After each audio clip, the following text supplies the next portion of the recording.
Hello जी, राम राम जी। आप सब कैसे हो? आप लोग भी ठीक होंगे और हम भी ठीक हैं। आप सभी का हमारे आभा शुक्ला चैनल में स्वागत है और आपको शिवरात्रि की हार्दिक शुभकामनाएं। बहुत बहुत हार्दिक शुभकामनाएं। सुबह में तो है, तो सभी बहनों को भगवान पार्वती माता और भोलेनाथ अपना आशीर्वाद प्रदान करें और सभी बहनों का सुहाग, सभी के बच्चे अमर रखें और सभी लोग अपने त्योहार को अच्छे से मनाना और बताएं, क्योंकि हम अपनी परंपराएं भूलते चले जा रहे हैं। पहले लोग शिवरात्रि के दिन हलवा बनाते थे, सिंगाड़ा मंगाते थे, बहुओं के घर से सिंगाड़ी और मिठाई आती थी, चौलाई के लड्डू आते थे। आजकल तो कोई भी नहीं भेजता, क्योंकि व्रत ही नहीं रखते कोई। इतने लोग के हमारे घर में तो शुगर है कि हमें बीपी बढ़ रहा है, तो हम अपनी परंपराओं के अनुसार ही हर काम करते हैं। लेकिन अब तो परंपराएं ही भूलते चले जा रहे हैं बच्चे। किसी किसी बच्चे को तो पता ही नहीं है कि क्या है। लेकिन कल भोलेनाथ जी का बहुत बड़ा दिन है और जिसकी भी मनोकामना ना पूरी हो तो बेलपत्ती के नीचे 3 दीपक लगाएं, सुबह, दोपहर और शाम को। लेकिन दीपक तीनों बारी नहीं होने चाहिए। झूठे दीपक में कभी दीपक नहीं जलाना चाहिए।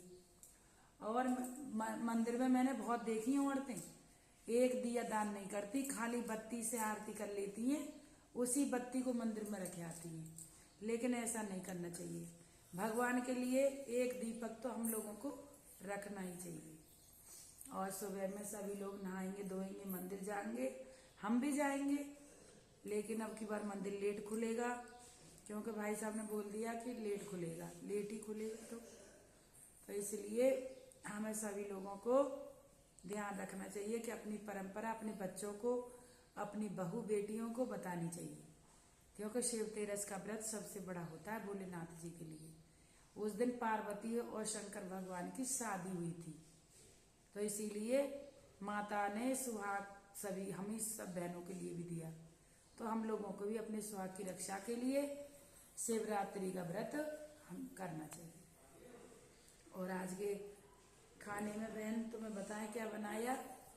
सुबह में निर्मला आई थी, मेरी सहेली, मेरी बहन, तो वो हमें कटहल की सब्जी और आलू टमाटर की सब्जी और पूड़ी दे के गई थी, तो हमने वही खाए थे।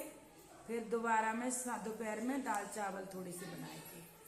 वही दाल चावल मेरा बेटा शाम को भी खा लेगा। और कृष्णा ने आज कुछ खाया नहीं, क्योंकि उसकी तबीयत ठीक नहीं है ना, कितने दिन से उसे जुकाम हो रहा है, तो उसके स्वाद बदला हुआ है मुंह का, इसीलिए वो कुछ नहीं खा पाता है।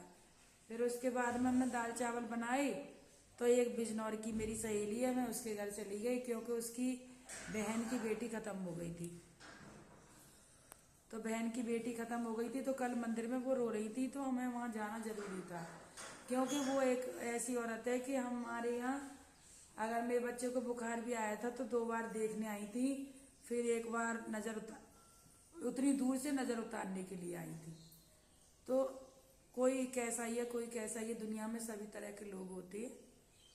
तो हम लोगों को वहाँ पे जाना पड़ा, तो हम वहाँ से अभी वापस आए। आते ही हमने ब्लॉग बनाया है, क्योंकि हम वहाँ गए तो थोड़ी बहुत टाइम लग ही जाता है। फिर रास्ते में सभी बहन मिलती हैं तो पूछती रहती हैं कि कहाँ गई थी, कहाँ से आई हो, बहुत दिन में दिखाई दी, हाल चाल लोग लेते हैं, तो टाइम लग जाता है। तो आके मैंने थोड़े से दाल चावल खाए, भैया ने वो भी नहीं खाए।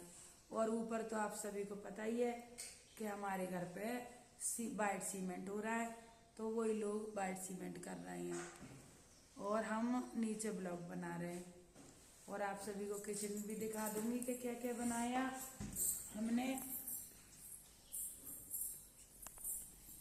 और आज देखो मैंने कितनी सुंदर सी बिछिया पहने हैं, क्योंकि वो पहले वाले बिछिया मेरे ऊपर से खराब हो गए थे, तो मैं नई बिछिया कल लेके आई।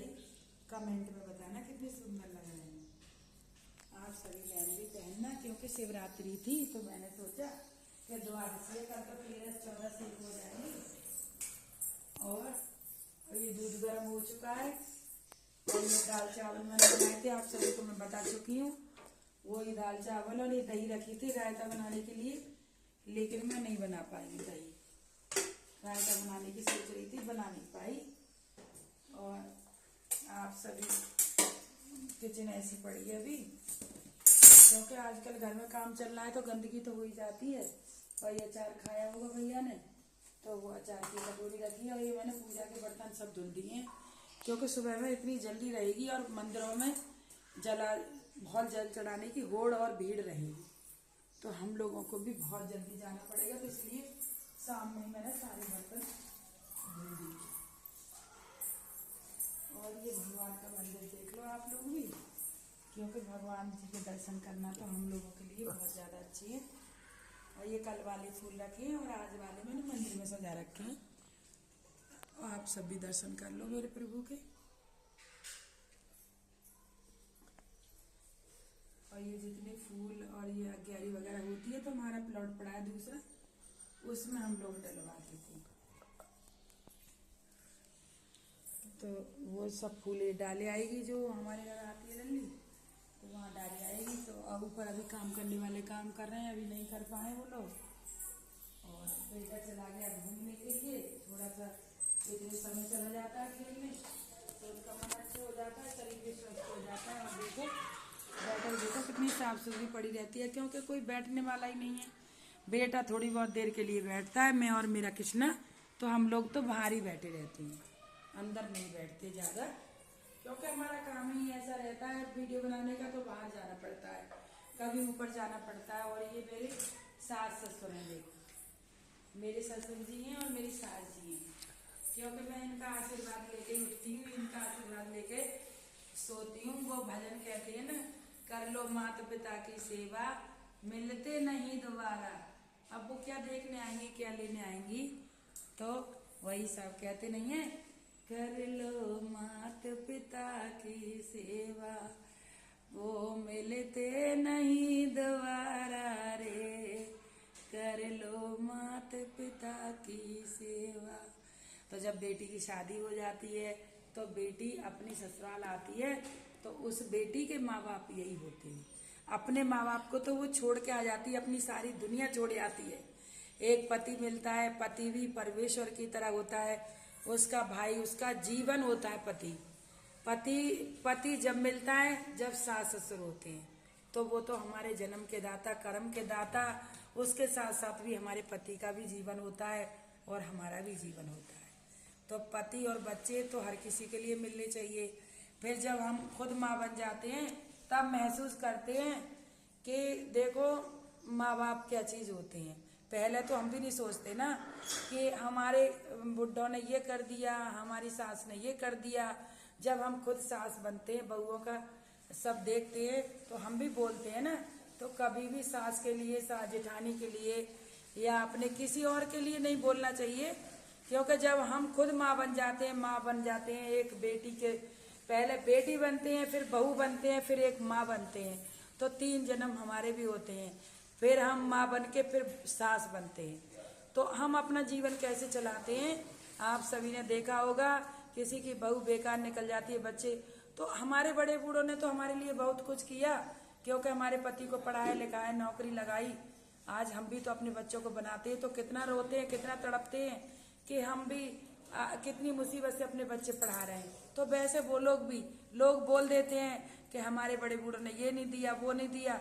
अरे तुम्हें जो दुनिया में लाने वाले, वो पढ़ाने लिखाने वाले, वो खुद कमाओ, खुद बनो। उन्होंने तो तुम्हारे लिए जीवन प्रदान करा, वो तो दुनिया में लेके आए, उंगली पकड़ के चलाना सिखाया। तो मेरी बहनों, कभी किसी के लिए बुरा नहीं बोलना चाहिए। और हम लोग तो ऐसे देश के हैं कि हम गाली दे के बोलते जरूर हैं, लेकिन हमारे मन के अंदर कोई भेदभाव नहीं होता, क्योंकि हमारा देश ऐसा है कि हम गाली भी बहुत प्यार से देते हैं। यहाँ की तरह नहीं है पेट के गंदे। यहाँ के लोग क्या करते हैं, तुम्हारे घर में घुसेंगे और तुमसे बातचीत करेंगे, जब तुम्हारा रहना सहना देखेंगे, पहनना ओढ़ना देखेंगे, तो एकदम ही वो तुम लोगों को मारना शुरू कर देंगे, पेट ही पेट में जलने लगेंगे। तो उनकी शक्ल भी दूसरी हो जाती है, फिर बीमार रहने लगते हैं वो जलने की वजह से ही। तो कभी भी किसी को देख के नहीं जलना चाहिए। और जय भोले की, जय श्री श्याम, जय श्री राधे।